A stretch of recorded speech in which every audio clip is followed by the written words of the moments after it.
അപ്പം നമുക്ക് എല്ലാവർക്കും കുട്ടിക്കാലം മുതൽ അറിയാവുന്ന കേരളത്തിൽ വളരെ ഫേമസ് ആയിട്ടുള്ള വളരെ കോമൺ ആയിട്ടുള്ള ഒരു ചെടിയാണ് തുമ്പച്ചെടി. ഈ തുമ്പച്ചെടി ലാമിയേസിയ ഫാമിലിയിൽ പെടുന്നതാണ്. അതായത് പുതിനയുടെ ഫാമിലി അല്ലെങ്കിൽ മിൻറ്റ് പ്ലാന്റിന്റെ ഫാമിലി.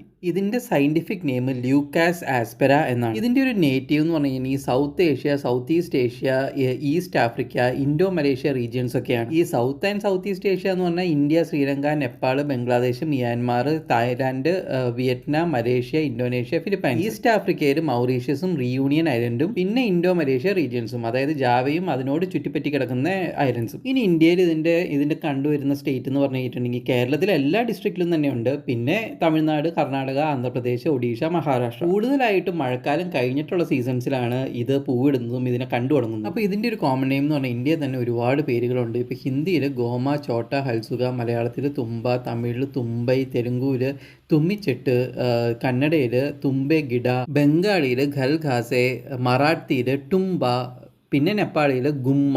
ഇംഗ്ലീഷിൽ ഇതിനെ വിളിക്കുന്നത് കോമൺ ല്യൂക്കാസ് എന്നാണ്. ഇതിൻ്റെ ഒരു ബൊട്ടാനിക്കൽ ഡിസ്ക്രിപ്ഷൻ പറയുകയാണെങ്കിൽ നമ്മുടെ ഗ്രൗണ്ടിൽ ഇറക്റ്റ് ആയിട്ട് നിൽക്കുന്ന ഡിഫ്യൂസ്ഡി ബ്രാഞ്ച് ആയിട്ടുള്ള ഒരു ചെറിയ ചെടിയാണ്, ഒരു ഹേർബാണിത്. ഒരു 15 to 60 സെൻറ്റിമീറ്റർ ആണ് ഇതിന് പൊക്കം വെക്കുള്ളൂ. സ്റ്റെം ആണെങ്കിൽ ഒരു ക്വാഡ്രാങ്കുലർ ഷേപ്പ് എന്ന് പറയാം. അതുപോലെ തന്നെ ചെറിയ ഹെയർസും ഉണ്ടാവും. ഇലകളുടെ കാര്യം പറയുകയാണെങ്കിൽ നല്ല വണ്ണം കുറഞ്ഞ് നീണ്ട നല്ല ബ്യൂട്ടിഫുൾ ഇലകളാണ്.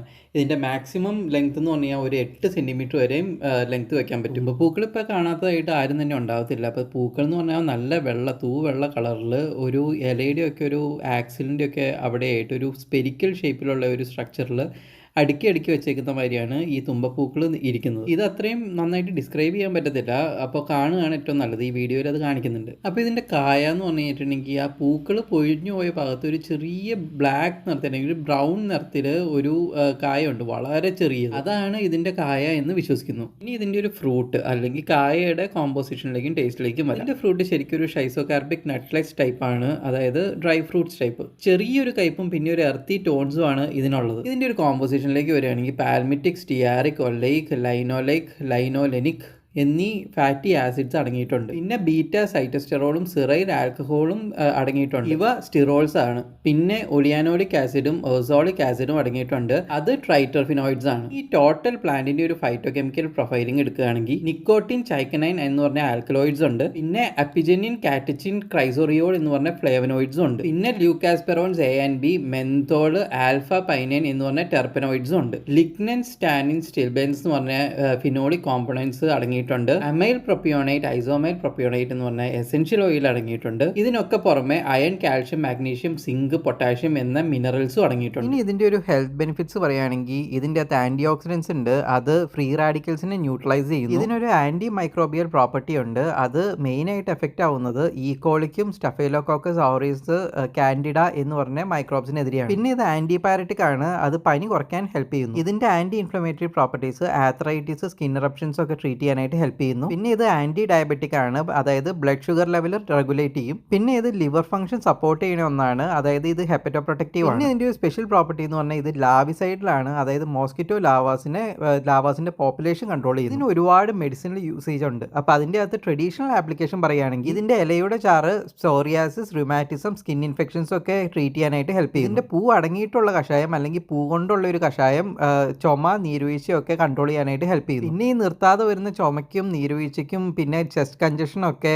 ആവി പിടിക്കാനായിട്ട് ഇതിന്റെ എല്ലാ പാർട്ടും, ഈ പ്ലാന്റിന്റെ എല്ലാ പാർട്ടും തന്നെ യൂസ് ചെയ്യാറുണ്ട്. പാമ്പ് കടിക്കും വേറെ ഇൻസെക്ട് ബൈറ്റ്സിനൊക്കെ എതിരെ ട്രീറ്റ് ചെയ്യാനായിട്ട് ഇതുകൊണ്ടുണ്ടാക്കിയ പേസ്റ്റ് യൂസ് ചെയ്യാറുണ്ട്. മഞ്ഞപ്പിത്തം, പനി, ആസ്മ ട്രീറ്റ് ചെയ്യാനായിട്ട് ഉണ്ടാക്കുന്ന കഷായത്തിന്റെ ഒരു ചേരുവയാണിത്. ഇതിന്റെ അകത്തുള്ള മെത്തനോളിക് എക്സ്ട്രാക്ട് പോസ്റ്റാഗ്ലാൻഡിൻ ഇൻഹിബിഷന് നല്ലതാണ്, അതായത് വേദന കുറയ്ക്കാനും ഇൻഫ്ലമേഷൻ കുറയ്ക്കാനൊക്കെ. ഇതിന്റെ അകത്തുള്ള എസെൻഷ്യൽ ഓയിൽസ് വളരെ വൈഡ് ആയിട്ടുള്ള ആന്റിമൈക്രോബിയൽ ആക്ടിവിറ്റീസ് എക്സിബിറ്റ് ചെയ്യുന്നു. പിന്നെ ഫാർമക്കോളജി, ഫാർമസ്യൂട്ടിക് സ്റ്റുഡൻസിന് രണ്ടുപേർക്കും ഇൻട്രസ്റ്റിംഗ് ആയിട്ടുള്ള ഒരു പ്രോപ്പർട്ടി കൂടി ഇതിന്റെ അന്ന് ഡിറൈവ് ചെയ്യുന്ന nano particles drug delivery promise ചെയ്യുന്നതാണെന്നാണ് റെഫറൻസസ്. അതായത് ആ നാനോ പാർട്ടിക്കിൾസ് പല ഡ്രഗ്സിന്റെയും കാരിയർ ആയിട്ട് യൂസ് ചെയ്യുന്നതായിരിക്കും. ഇനി ഇതിന്റെ ടോക്സിസിറ്റിനെ കുറിച്ച് പറയുകയാണെങ്കിൽ ജനറലി ടോക്സിക് ആയിട്ട് കൺസിഡർ ചെയ്യപ്പെടുന്ന ഒരു പ്ലാന്റ് അല്ല ഇത് ഇൻടേക്കിന് സേഫ് ആണ്. എന്നിരുന്നാലും ഒരുപാട് കഴിച്ചു കഴിഞ്ഞിട്ടുണ്ടെങ്കിൽ ചെറിയ ഗ്യാസ്ട്രോ ഇൻഡസ്റ്റൈനൽ ഇറിറ്റേഷൻസ് ഉണ്ടാവാനുള്ള സാധ്യതയുണ്ട്. ഇതിന്റെ ഇല ഉണക്കി സ്മോക്ക് ചെയ്ത് കഴിഞ്ഞാൽ മോസ്കിറ്റോസിന് ഇത് ടോക്സിക് ആണ്. ഈവൻ സിന്തറ്റിക് മാച്ചിനേക്കായി എഫക്റ്റീവ് ആണെന്നും പലയിടത്തും റെഫറൻസ് ഉണ്ട്. ഇനി ഇതിൻ്റെ ഒരു ഗ്രോയിങ് കണ്ടീഷനിലേക്ക് വരാം. അപ്പോൾ ട്രോപ്പിക്കൽ ആൻഡ് സബ് ട്രോപ്പിക്കൽ ക്ലൈമറ്റിലാണ് ഇത് ഏറ്റവും നന്നായിട്ട് വളരുന്നത്. പിന്നെ ഡ്രൈ സാൻഡി വെൽ ഡ്രെയിൻഡ്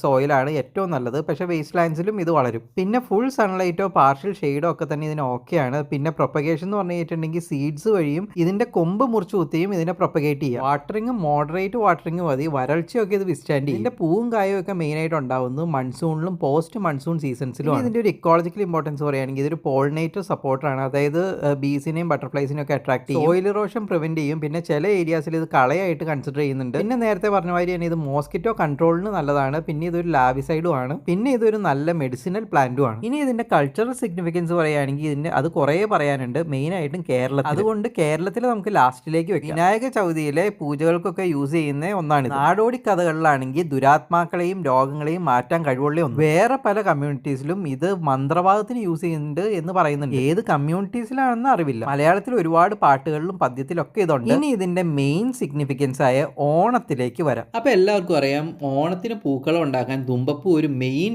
സംഭവമാണ്. ചില ഏരിയാസിൽ അത്തം നാളിലുള്ള ഒന്നാം ഓണത്തിന് ഇത് മാത്രം വെച്ചിട്ടാണ്, തുമ്പപ്പൂ മാത്രം വെച്ചിട്ടാണ് പൂക്കളം ഉണ്ടാക്കുന്നത്. പിന്നെ ഈ പൂക്കളത്തിന്റെ നടുക്ക് യൂഷ്വലി തുമ്പയും തുളസിയുമാണ് വെക്കുക. പിന്നെ മഹാബലിയെ പ്രതിനിധീകരിക്കുന്ന തൃക്കാക്കര അപ്പന്റെ അല്ലെങ്കിൽ ഓണത്തപ്പന്റെ അല്ലെങ്കിൽ മഹാവിഷ്ണുവിന്റെ 5ാമത്തെ അവതാരമായ വാമനന്റെ വിഗ്രഹം ഓണം നാളിൽ അലങ്കരിക്കാനായിട്ട് യൂസ് ചെയ്യുന്ന ഒരു പ്രധാന പൂവാണ് ഈ തുമ്പപ്പൂ. ആവശ്യത്തിലധികം കൾച്ചറൽ സിഗ്നിഫിക്കൻസ് ആയില്ലേ. അതുപോലെ തന്നെ മെഡിസിനൽ യൂസേജ് ആണെങ്കിലും ഹെൽത്ത് ബെനിഫിറ്റ്സ് ആണെങ്കിലും ഒരുപാടുണ്ട് ഉള്ള ഒരു ചെടിയാണ് ഈ തുമ്പച്ചെടി. എല്ലായിടത്തും വളരെ കോമൺ ആയിട്ട് കണ്ടുവന്നിരുന്ന ഈ ചെടി ഇപ്പോൾ അത്ര കോമൺ. അതുകൊണ്ട് മാക്സിമം നിങ്ങളുടെ ഗാർഡൻസിലും ടെറസിലുള്ള വെജിറ്റേഷൻസിലും ഒക്കെ തന്നെ ഇത് നട്ടു വളർത്താൻ ശ്രമിക്കുക. അതുകൊണ്ട് നിങ്ങൾക്ക് ഗുണവും ഉണ്ട്. കാരണം മാറാത്ത ജലദോഷവും ചുമയും വന്നു കഴിഞ്ഞിട്ടുണ്ടെങ്കിൽ ആവി പിടിക്കാനൊക്കെ ഇത് വളരെ നല്ലതാണ്. ഇതിട്ട് തിളപ്പിക്കുന്ന വെള്ളം നമ്മൾ കുടിക്കുന്നത് നല്ലതാണ്. ഒരുപാട് വാരി വലിച്ച് കുടിക്കാതിരുന്നാൽ മതി. ഇതിന്റെ ഇല ഉണക്കി പുകച്ചു കഴിഞ്ഞിട്ടുണ്ടെങ്കിൽ ഗുഡ് നൈറ്റിനേക്കായും മോർട്ടീനേക്കായും നല്ലതാണെന്നാണ്, അതായത് എഫക്റ്റീവ് ആണെന്നാണ് പലയിടത്തും കിട്ടിയേക്കുന്ന റെഫറൻസ്. കാരണം മോസ്കിറ്റോസിന് ആ പുക ഒരു പോയിസൺ ആണ്. അതായത് നമ്മളുടെ ഡെയിലി ലൈഫിൽ തന്നെ ഒരുപാട് ആപ്ലിക്കേഷൻസ് ഉള്ളൊരു സസ്യമാണിത്. അപ്പോൾ എല്ലാവരും ഇത് മാക്സിമം നട്ടു വളർത്താൻ ശ്രമിക്കുക. അപ്പോൾ ഇതിൻ്റെ അകത്ത് പറഞ്ഞേക്കുന്ന ഇൻഫോർമേഷൻസും ഈ വീഡിയോയും ഒക്കെ നിങ്ങൾക്ക് ഇഷ്ടപ്പെട്ടെന്ന് കരുതുന്നു. അപ്പോൾ ഇഷ്ടപ്പെട്ടെങ്കിൽ ലൈക്ക് ചെയ്യുക, ഷെയർ ചെയ്യുക, സബ്സ്ക്രൈബ് ചെയ്യുക, കമൻറ്റ് ചെയ്യുക.